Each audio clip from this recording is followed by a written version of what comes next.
And welcome back to Sports on Tap. I'm your host, Rob Tremor, live from Z's Cream and Bean in Hinckley. It's 2706 Boston Road in Hinckley. I'm Rob Tremor. We have Josh Jeffy, Ed Dick.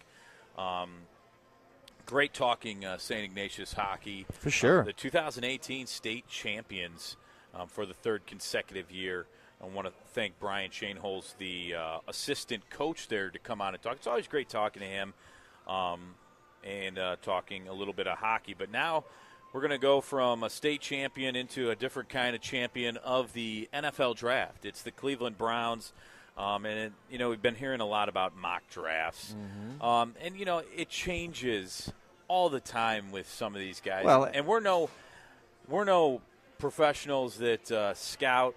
Like a lot of these guys, they go to the pro days. They go to all over the place to see these guys. Mm-hmm. But we do a little research and, kind of go with the best pick for the team. So we'll give you everyone and their mother has a mock draft nowadays. We figured we'd throw our 2 cents in there and give you we're just going to go top 10. Even though Sean Duffy is on assignment, he did give us his mock draft, so we'll be reading you his picks as we go. And we'll go through each pick, 1 through 10. And then we'll kind of give it a quick breakdown and move on. And then after we're done with the mock draft, we're going to get Mr. Sean Duffy on the phone so we can kind of go over our top 10 all together. Yeah. And then we'll even talk a little bit about maybe some of the players that the Browns may be looking into in the second round because they do have 3 picks. As of right now, as we currently stand on April 2nd, they do have 3 picks in the second round. We'll go through it. So we'll, go through this over the next 20 minutes or so, go through our top 10 mock draft and see where it goes from there. So, Rob, without further ado. Yeah, let's do with the first pick in the 2018 NFL Draft, the Cleveland Browns select. Who do you got, Rob? I have quarterback Sam Darnold. And, this is – everybody says this, and the reason I came up with this is it just me, but Jimmy Haslam was there. He wined and dined Sam Darnold. He actually talked to his family, and I think that has some merit. I don't know if I've ever seen that before, if an owner actually talking to his parents. Maybe it means nothing. I don't know, but it seems like to me that would indicate that they might have a little bit of a favorite there.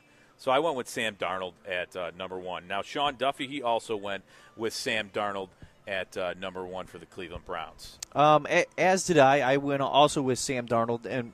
And part of the thing is now you're hearing all these what you're hearing in the news is you hear Josh Allen, you hear Josh Rosen, he's big time now because his coach isn't doing him any favors when it comes to Cleveland. His former coach, I should say. Yeah. And then you heard a little Baker Mayfield as well, but you're not hearing a lot of Sam Darnold. That lends me to believe that maybe that's the guy that the Browns are looking at, trying to get the attention off of him, which it doesn't really make any sense. I may be looking into it a little too much. But Sam Darnold, for me, as my pick, he's the guy that has the most upside with a big-time program. Can compete on a high level, although he didn't really have that good of a year as far as interception-wise. But I just think he's got the most upside for a future franchise quarterback. And the Browns, with the moves they made with Tyrod Taylor and Drew Stanton, not looking for a guy to come in right away, which is a very good thing. I agree. I have Sam Darnold as the quarterback for the Browns at number 1 as well. Really nothing different than what you guys already said. I will say that I think he's probably the most NFL ready out of everybody. But to your point, he does not have to play right away. So I think Josh Allen is a lesser version of Carson Wentz, where he does have experience playing under center, and he's got the measurables. But I don't know if he has the aptitude and the talent of Carson Wentz. Yeah. So that's I don't think I think Sam Darnold, give him a year as a redshirt with Tyrod Taylor and Drew Stanton, I think he's going to be good to go by the time that season rolls around. And who knows, if Tyrod Taylor ends up having a stud year, you could keep him for another year and continue to season Darnold a little bit. You shouldn't have to rush him in. Yeah, that's the most important part. If the Browns can find a way to not have him play one down this year, that's a success in my book. I think you need to rephrase that to they shouldn't have to rush him in to they can't rush him in. I think over the past so many years when the Browns drafted a quarterback, he's been rushed into service, whether it be coach's decision, owner's decision, or injury.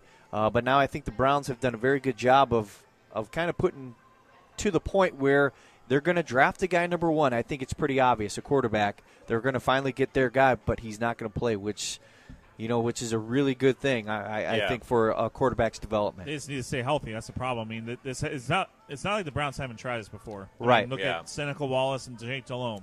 They both got hurt. Colt McCoy had to play. Yeah. Even Cody Kessler a couple years ago. I mean, these are third-round picks we're talking about here. So we're not talking about the cream of the crop quarterbacks. Yeah. But I'll give some regimes a little bit of credit in that they were the third quarterback going into the season, and unfortunately things have happened. So hopefully that'll change. Hopefully that'll change this year, and as long as Taylor and Stanton somewhat stay healthy, I think they'll be in a good spot.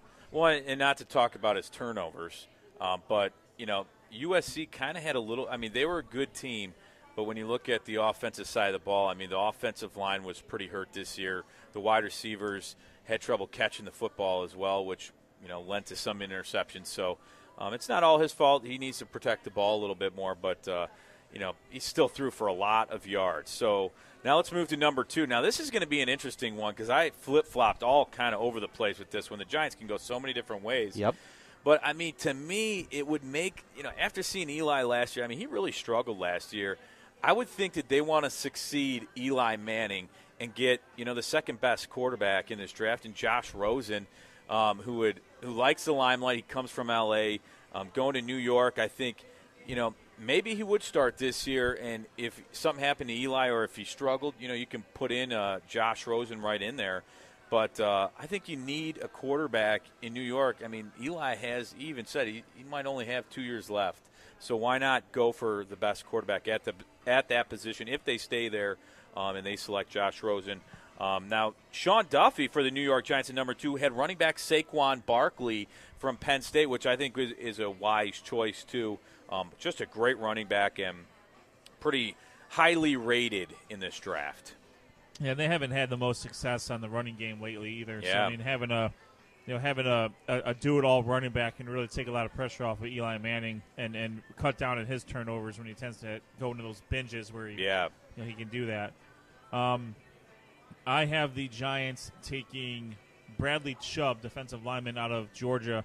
I think the defense has always been the story for the New York Giants, and when they were able to beat New England both years in the Super Bowl, it's because they were able to have pressure rushing 4.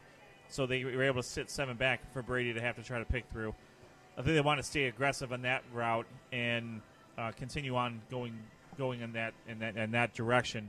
Saquon Barkley, definitely a great player. Yeah. I don't think you can go wrong either way, really. Yeah. But I think they'll go defense here and try to shore up that line a little bit. Well, and they lost Jason Pierre-Paul, who was he's a beast on that line, so they lose him. So might not be a bad thing to fill it with Bradley Chubb. Yeah, that's actually a really good point that they just made that trade. They may need someone to replace them.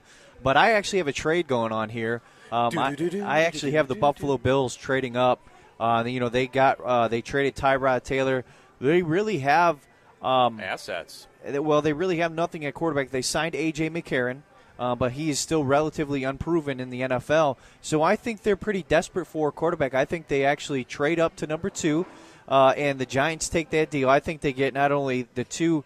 They swap obviously first-round picks, but they get another first-round pick this year, and I think they'll get another first-round pick next year, similar to the Carson Wentz deal that that the Browns made.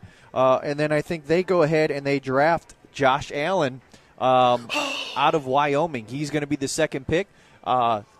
Reading today, his pro day impressed a lot of people. Some say he may be the second-best quarterback in this draft. So I think Buffalo does whatever they have to do to take a gamble. Makes sense. And go up there and get their quarterback of the future. Yeah, and I don't think that could – I think there are going to be some trades that, can happen anywhere here in the top 5, realistically, or 6. You never know.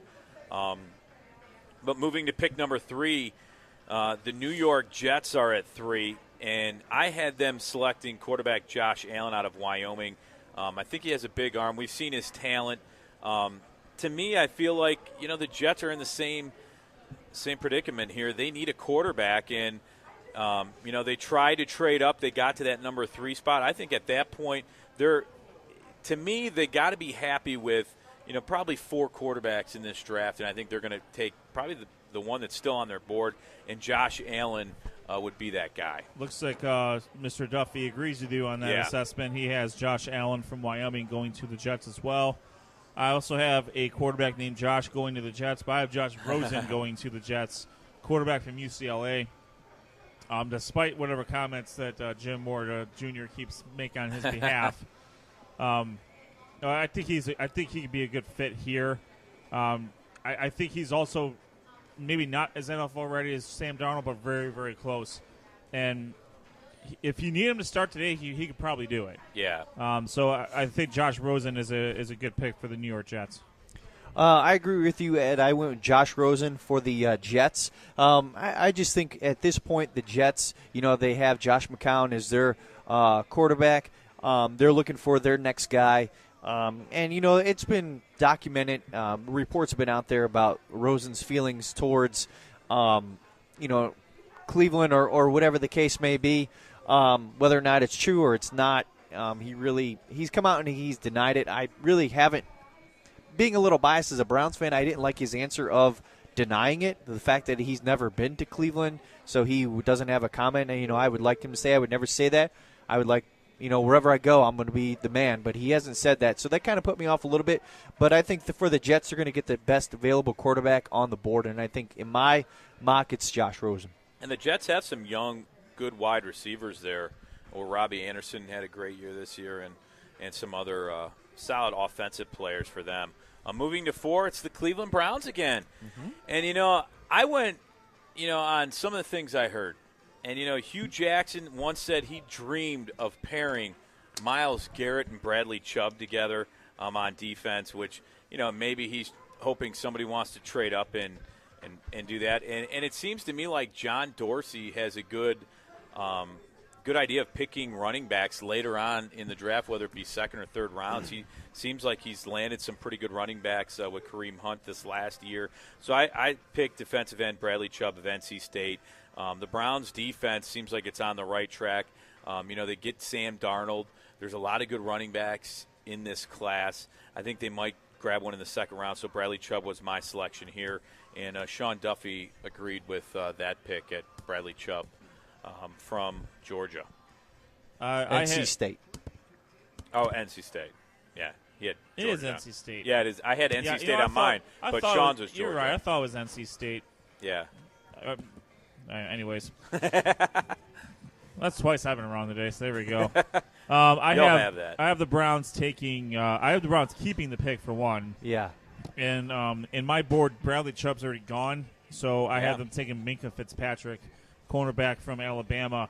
They've made a lot of moves in the defensive secondary this year, bringing up a lot of veterans and more experience. You might not recognize a lot of the names as being stars, but you need that depth to be able to fill in, whether it's on special teams or be able to cover a slot guy. Minkah Fitzpatrick will do nothing more than just solidify that even more. I mean, he's a beast. He is, and you can Great play player. him. You can play him almost anywhere. Yeah. And, I think you'll be able to play Jabril Peppers slightly closer to the line of scrimmage instead of 50 yards back, maybe more like a traditional 10, possibly 5 behind line. But I think that'll be I think at that point he'll be the best person on the board besides Saquon Barkley, and I agree with your assessment. I think that I think Dorsey has a good track record of finding gold at a running back at a lower price. I don't think there's a huge difference between the top and the top running back and the second tier. I mean, I think that's been proven over the years. Obviously, you've seen some good players like Ezekiel Elliott has taken over and done really, really well. And Leonard Fournette had a really good year last year. But that's the tough thing. Those are things that I think you need to get the rest of the team in place, and then you can have a running back run roughshod. Yeah. Well, for my pick, I have the Browns going with Bradley Chubb in this case. I think the Browns are in a great luxury of drafting the best player available. Now, I'm on the same page with you guys as the running back. Now, the Browns went out. They have Duke Johnson. They went out and signed Carlos Hyde. So taking the 4th pick on a running back, Saquon Barkley, just doesn't make any sense to me. because if you're going to draft a guy that high, he's going to get the carries. And I think the Browns are more of a running back by committee. So I think they're going to go ahead, not to segue into our next segment, but I think with one of their second-round picks, they'll look at one of the running backs on the board, kind of throw him in there. But if you get an opportunity to draft, some argue one of the best players in the draft, Bradley Chubb at number 4, after getting your franchise QB already, that's a home run in my book. So to pair him with Myles Garrett and Emmanuel Ogbah, that's you're building a nice front defensive line that a lot of opposing offenses will be afraid to play against. Well, some people say Saquon Barkley is the best player in the draft right now. So it's if he's there at 4, it's going to be really interesting because, in my opinion, I was between Saquon Barkley, Bradley Chubb, and I like Minkah Fitzpatrick. Even though a lot of people like Denzel Ward from Ohio State as well, I've seen a lot of video on Minkah Fitzpatrick, and I mean the guy is just a hustler, can hit. A lot of great players here, so that's going to be interesting to see what the Browns do at 4. Now moving to 5.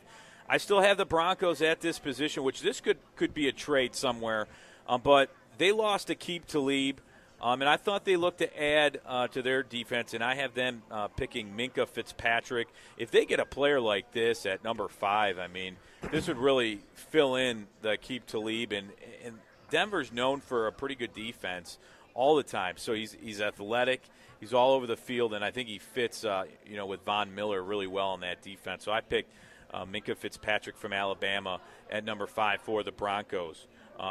Sean Duffy for the Broncos has them selecting a quarterback, Josh Rosen, if he's still available, which that would be a great fit for the Broncos if he was still available at the number 5 spot.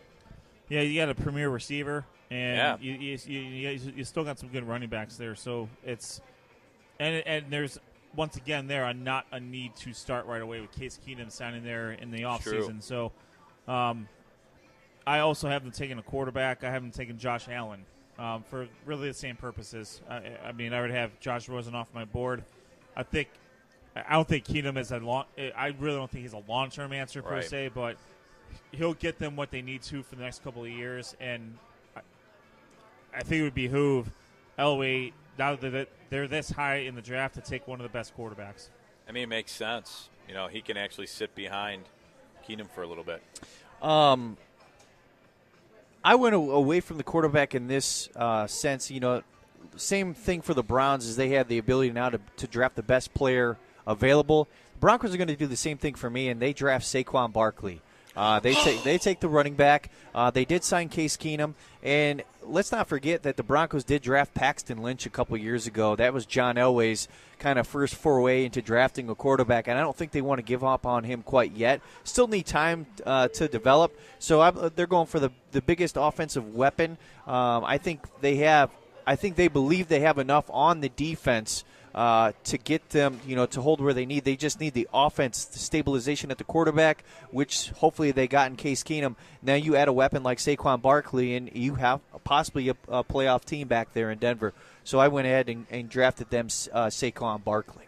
Nice pick there. Moving to number 6, the Indianapolis Colts have them staying there, and they need help on defense. They need a lot of help everywhere. But if Andrew Luck's coming back, I felt like that they're going to get the best offensive lineman in Quentin Nelson out of Notre Dame. If he falls to 6, which he very well could be. He's a very good offensive lineman who has a lot of experience, and I think that's exactly what Indianapolis needs, especially after last year. I think their offensive line really took some hits and didn't protect for the quarterback very well. So I went with Quentin Nelson, offensive lineman from Notre Dame. Duffy and I are on the same page on this one. We have the Colts also. We have the Colts going on the defensive end, and one of their needs is an edge rusher and some help on defense. So we have them taking Trumaine Edwards from Virginia Tech. Very dynamic player. Someone that can really help the Colts out on the defensive end. I think they give up a lot of points last year. I went between Saquon Barkley here too, because they still have a very spry Frank Gore running for him, but no, in my estimation, no long-term answer at running back. But I think as we've gotten to this point, they can running back by committee at this point. And Yeah. I think the Colts decide that defense is a little bit more important than a running back at this point. So Tremaine Edwards for both myself and Mr. Duffy. I went with, same as Rob, I went offensive line, Quentin Nelson. Andrew Luck is their franchise quarterback's been hurt for the past couple years now with a shoulder injury, so they're going to want to protect him when he comes back. Plus, they actually traded down. If you guys remember, they had the 3rd pick in this draft, traded down with the Jets, so they got some more assets in return.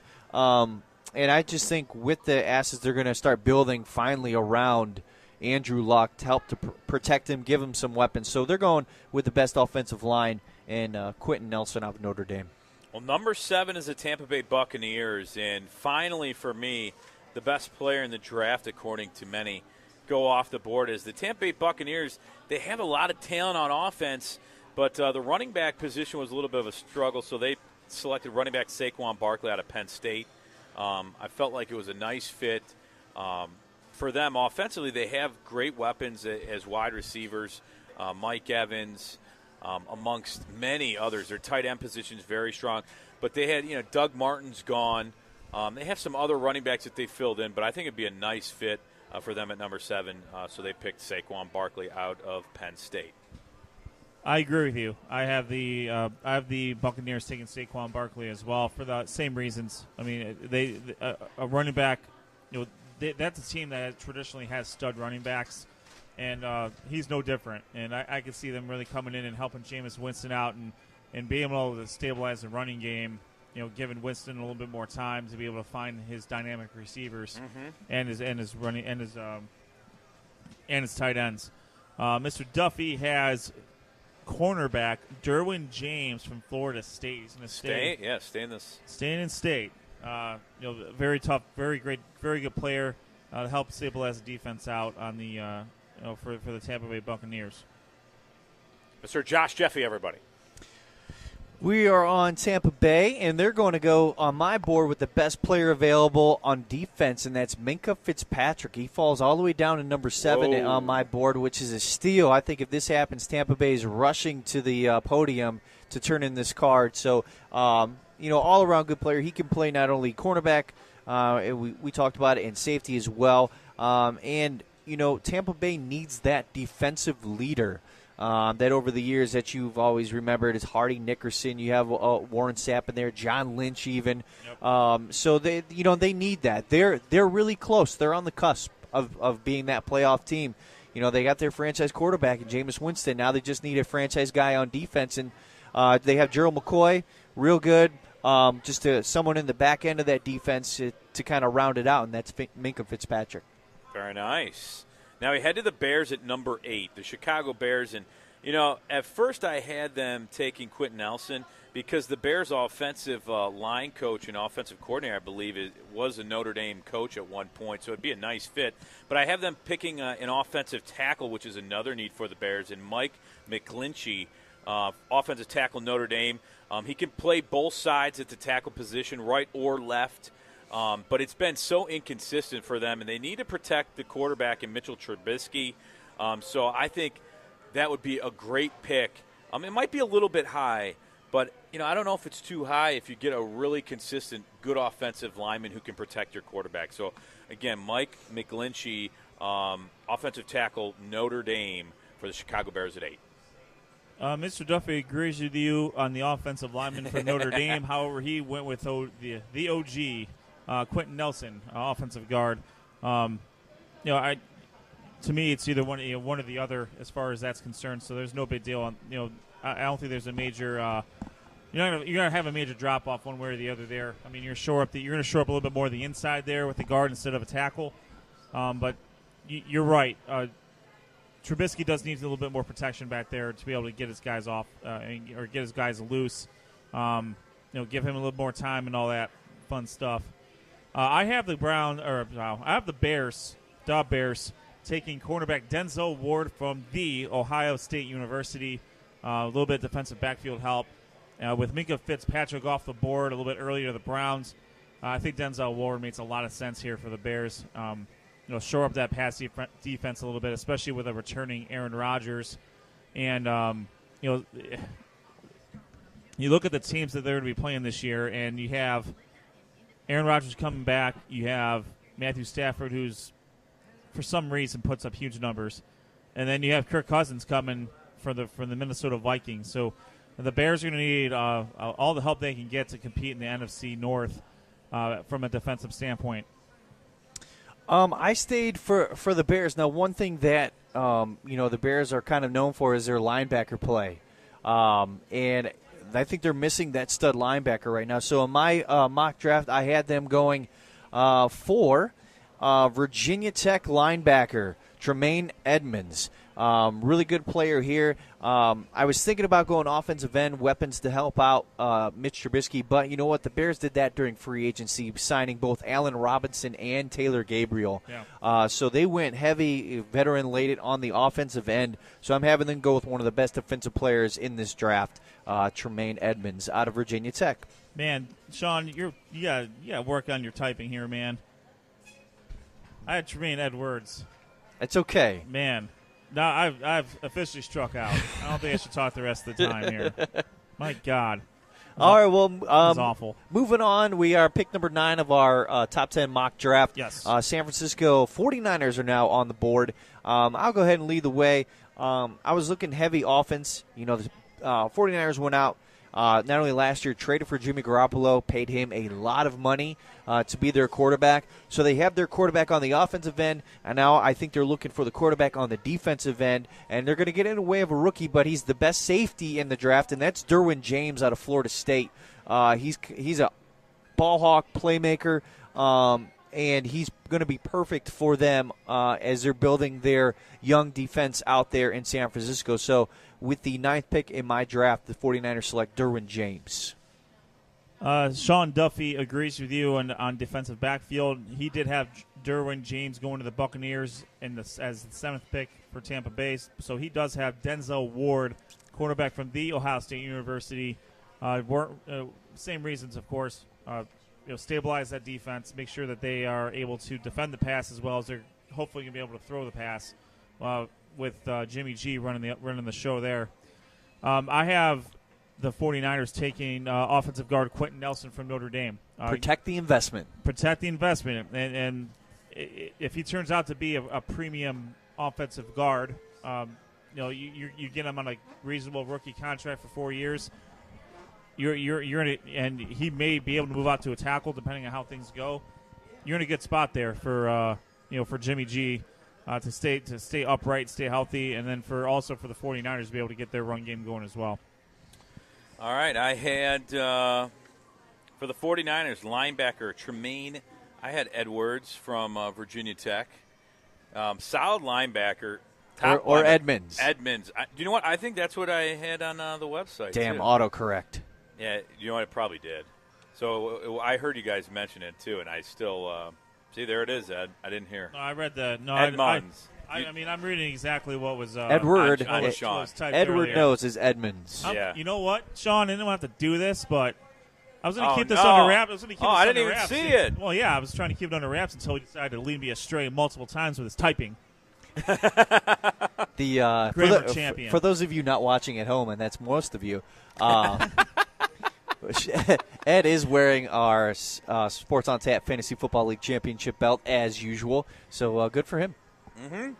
Anyways, so number 9, Tremaine Edmonds is who you have going. Top linebacker, in the draft. I think he's athletic, great upside, and the 49ers need some good defensive players on their team. Like I said, I think their offensive line was pretty solid for Jimmy G, but don't blame them for getting more help on that offensive line, especially with that investment. But now moving to number 10, the new Raiders with Johnny Gruden. New/old Raiders with Johnny Gruden.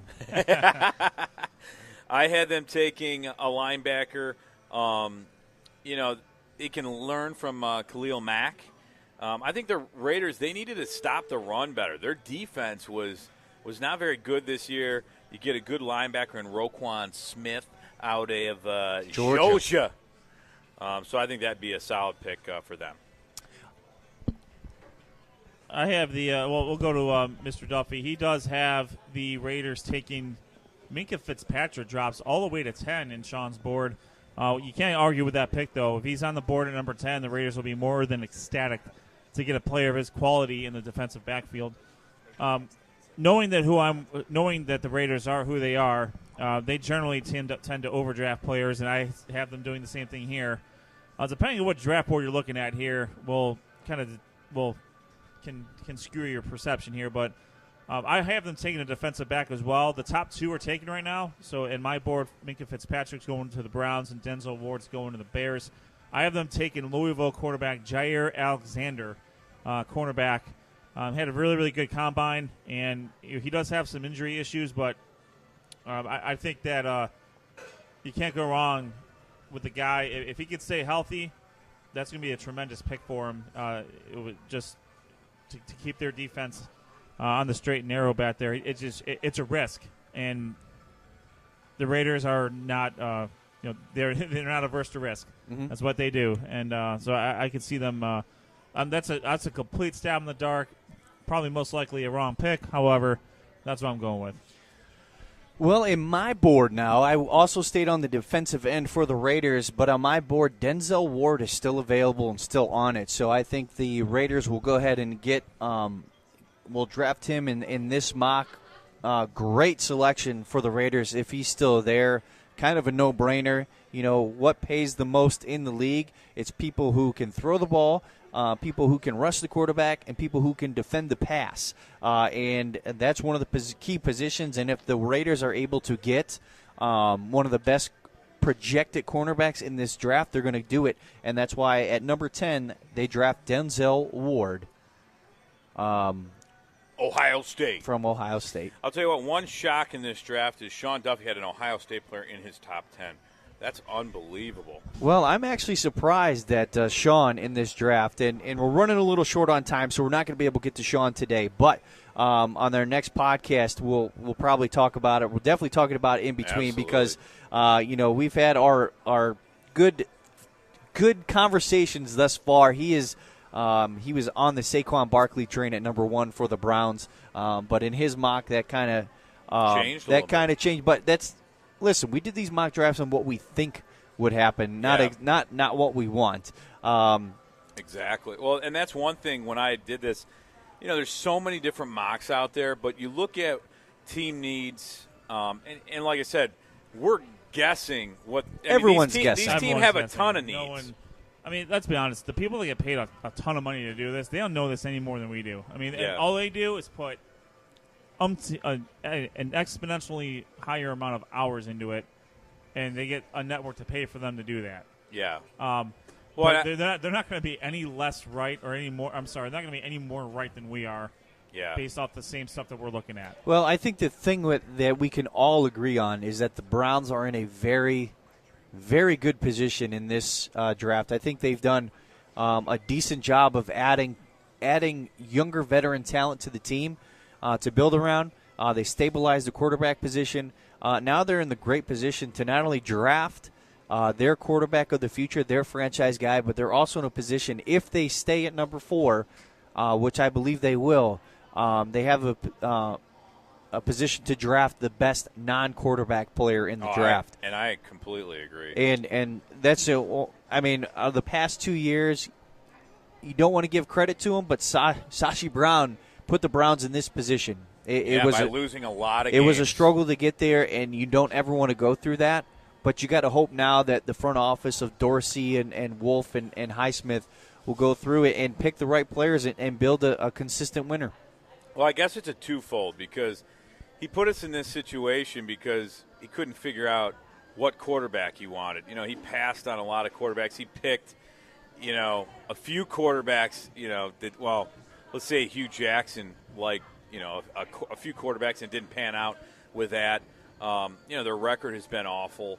But they did gain the assets. So I guess, we kind of are in this position because of him, but he also put us in a good position to draft a lot of good players in this draft. And it's a strong draft, at least, from what it looks like. Well, now they have to use the picks wisely. Yeah, I think we're done kicking the can down the road here. You used one of your third round. You used your top third round pick to get your quarterback for this year, and we don't know. He could ball out this year, and then maybe you want to keep him for another year or so. I mean, like I said earlier, if you can find a way to keep your rookie quarterback off the field as long as you can, you want to do that. And if that's going to be at the expense, if that is because your starting quarterback this year wins some games and looks good doing it, so be it. Yeah. But you guys are right. I mean, we can't go through another. We say this every year. 3 or 4 wins would be. I mean, what do you think? Exponentially better this year. What do you? I'm saying, I think they have to get between 4 and 6 wins. I think 6 would be pushing it a little bit, but I don't think 4 should be out of the question with a lot of the players they brought. I thought they brought in. They were a really young team. They still kind of are.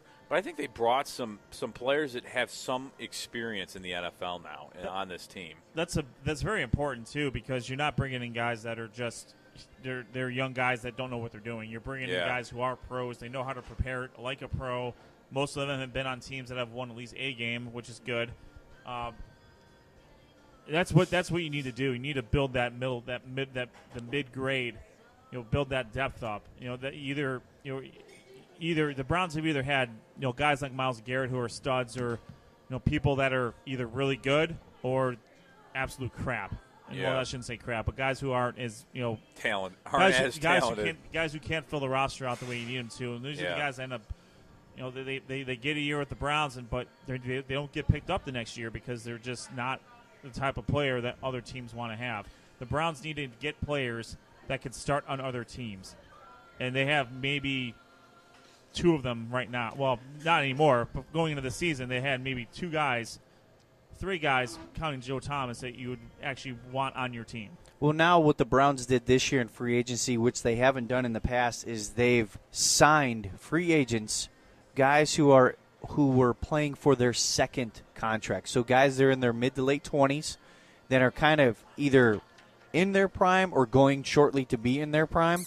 And those are the players that you build, you kind of compete now. And you supplement that with the guys you draft, your young players, because the Browns have been the youngest team the past year or two. So now, you got added some veteran presence, but they're not over the top. They're not here just to get paid. They're here because they earned their second contract, and now they're in their prime. So they're the leaders of the team. And that's hopefully the makings of a playoff caliber team. Absolutely. And think about it this way. If you can get – if you have a guy named Josh Gordon who is going to still play under his rookie contract this year, he's going to be motivated as hell this year to want to. You would hope. You would think so. You would hope. So you're going to give Tyrod Taylor an all-time, talented wise, probably the top 5 talented wide receiver in the league. Plus, the receivers caught more passes than almost anyone in the last 4 years. That's the makings of a good base for what you're going to do for next year, and you're going to give that quarterback, whoever that may be, some weapons that they inherit, and just step in and say, all right, I just need to not mess this up. And then that quarterback can then turn into the guy who makes everyone better. Mm-hmm. And that's what we haven't had here. I think we feel a little bit better, though, about John Dorsey being the general manager, making some of the selections with Alonzo Highsmith, Elliott Wolf, and all these guys. Before Sashi Brown and kind of an inexperienced front office were making picks that, you don't know. Obviously, didn't work out very well, but hopefully now it's a different story. A lot of talent in this draft. We'll have to see what the Browns can do with it, guys. Hey, great show tonight. Absolutely. Big thanks to St. Ignatius assistant hockey coach Brian Shaneholtz coming on after their 3rd consecutive state championship win. Just an amazing program. We've had a lot of hockey guests on this year, and we're fortunate enough to have the relationship that we have with the Greater Cleveland High School Hockey League, and also with Brian, with Coach Shaneholtz at St. Ignatius as well. And also, a really good way to wrap up the hockey season. Absolutely. And as we look forward to the NFL draft and really anything else that's coming our way from the high school line. Yeah, we talk a lot of good people. So I want to thank Z's Cream and Bean here in Hinckley for having us. First Monday of every month we're out here. If you want to check some of our thoughts out, sportsuntapodcast.com. If you have information you want on our website for high school, we'll talk other sports as well. Go to our Facebook page. On Twitter, we're at SOT Podcast. and EOSportsInsiders.com. We're there as well, and a lot of other great places. So contact us if you have any questions or interest there. All right, for Sean Duffy, who's out on assignment in Florida, I think he's checking out the Miami Dolphins and seeing what they're doing in this draft. Hopefully he comes back with some good intel. Baker Mayfield. For Josh, Jeffy, Ed, Dick, I'm Rob Troutman saying so long for Sports on Tap. Thanks for listening. We'll see you a little bit later. Have a great rest of the week, everyone.